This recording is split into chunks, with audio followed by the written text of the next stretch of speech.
Hello there, this is Shane from Shane's Books and Review, and I hope you are having a great day today. What are we going to talk about today? Frank Herbert, Dune, Messiah, Book 2. There's so much that happens in this book.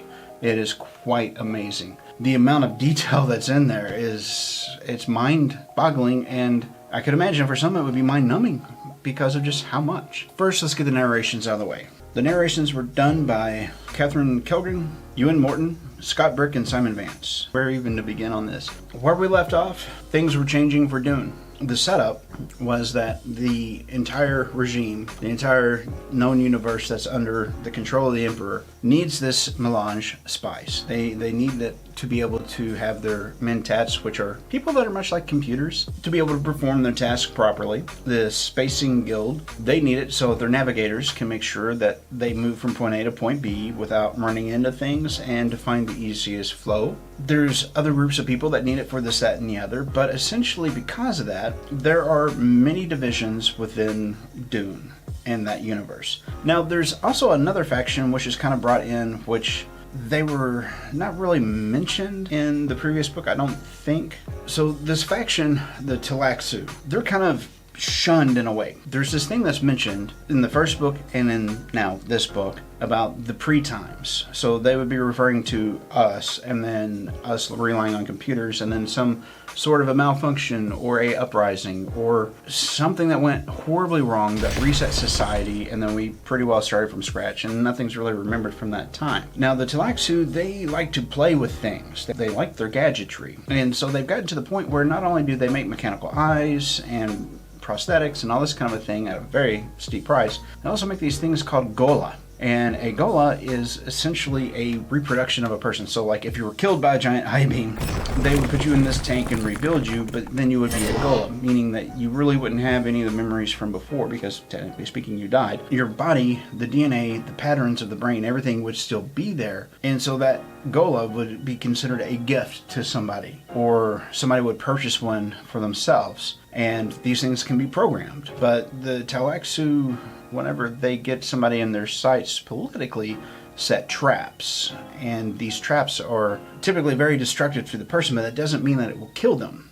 One of their moralities, funnily enough, is that they always leave an escape for whomever is in the crosshairs. And so this is what has happened. We have Idaho Duncan in the original book dying, and the Tleilaxu have brought him back to life. And his target is, of course, Paul Mahdi, which is now the emperor of the known universe and is actually getting to the point where he's very miserable. Now, in this book, Paul suffers a lot of things. He goes blind because a stone burner goes off in a very close proximity to where he was. He's fine at first because he's using his prescience to be able to see, but then there's this item that happens with his partner. She has some complications, and there's a trigger point whenever these things happen with her where Duncan, Idaho / Golem, known as Hate, Hayt, I believe it was, is supposed to trigger and then try to kill Paul. But he's not really going to kill him physically. Essentially, he's going to offer for another Ghola to be entered into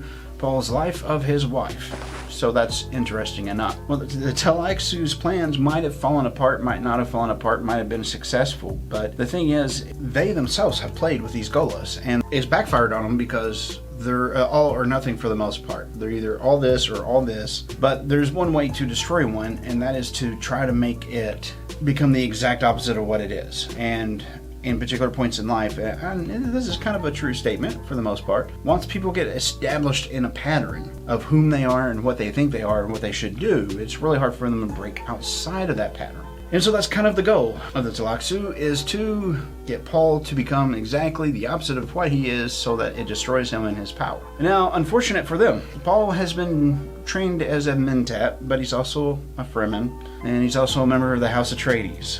He's half Atreides and half Harkonnen.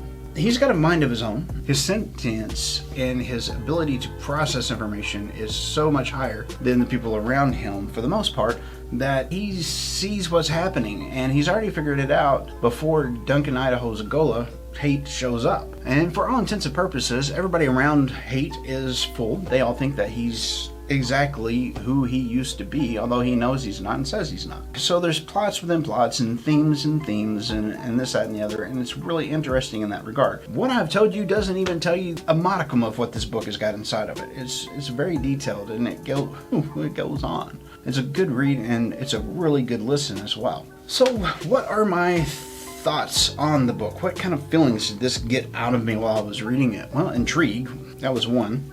It was an incredibly fascinating story, and I know it is because I've already read it before, but there's subtleties and nuances that I picked up this time around that I didn't in the past. I liked seeing how one faction is trying to get this, one faction is trying to get this, and if they would all just chill out and just, you know, be decent people, these things would happen naturally. And there's a couple moments where I was like, way to go, Paul, because as he was sitting there and he was having these thoughts, informing them of, I've become the emperor, I'm a horrible person in theory because of the billions of people and planets that go along with those people that we have changed, not necessarily for the good, but for not the betterment, as we're trying to achieve this goal. He's trying to get the planet to be fertile again, and to do that he's got to change it a lot. But spice is a very important thing in the universe, and there's a lot of people not happy about his plans to put water there because it's going to really hurt that production, if not kill it altogether. But seeing how he was so reticent about his role in what was happening around him, realizing that this wasn't the best course of action for the entirety of the known universe and the galaxies that are in that, and all the people that are being negatively affected by his religious movement, how that was really hurting society and how far back it was knocking everything. Anyway, the long of it all was, I was really impressed with the maturity of the author, Frank Herbert, in these situations and staying true to the characters. So there was a lot of appreciation and intrigue in these sorts of things that happened inside the book. Other things that it made me feel, there wasn't a whole lot of happy, because this book is a little dark. I'm not gonna lie about it. Would I recommend it? Is this book worth your time, efforts, and energies? Ooh, I say it is. If you've never read the original Dune and you like fantasy, and it's not necessarily dystopia, but it's got that underground kind of vibe to it. So yeah, I say that it is. I don't think that you would go wrong if you're looking for a new series of any sort, fantasy related or space or sci-fi, especially if you like some of the other books that we've reviewed. These are the most interesting things that were brought up. Thank you, Scraps. Appreciate it. And as far as question of the week, question of the week. How are you guys and gals doing? That's the question of the week. I hope everybody's staying safe. You know, my Sharona Papyrus being what it is, my hopes and wishes go to you and yours, that's for sure. But beyond that, what is going to be the next thing that we're going to read? Well, there's a couple of you that have mentioned reading The Stand. I've already read it a long time ago, and then not so long ago, and then recently as well. It's a book that I know fairly well, so I guess that we'll go over that. If you like old school Stephen King, that's a very, very good read. I enjoyed it a lot. Also, coming up very soon is going to be The Hitchhiker's Guide to the Galaxy, wrote, of course, by Douglas Adams. And the reason why is because I had made a very subtle reference to it, and one of you guys and gals caught it and said, hey, do you like that? And I'm like, yes, I do.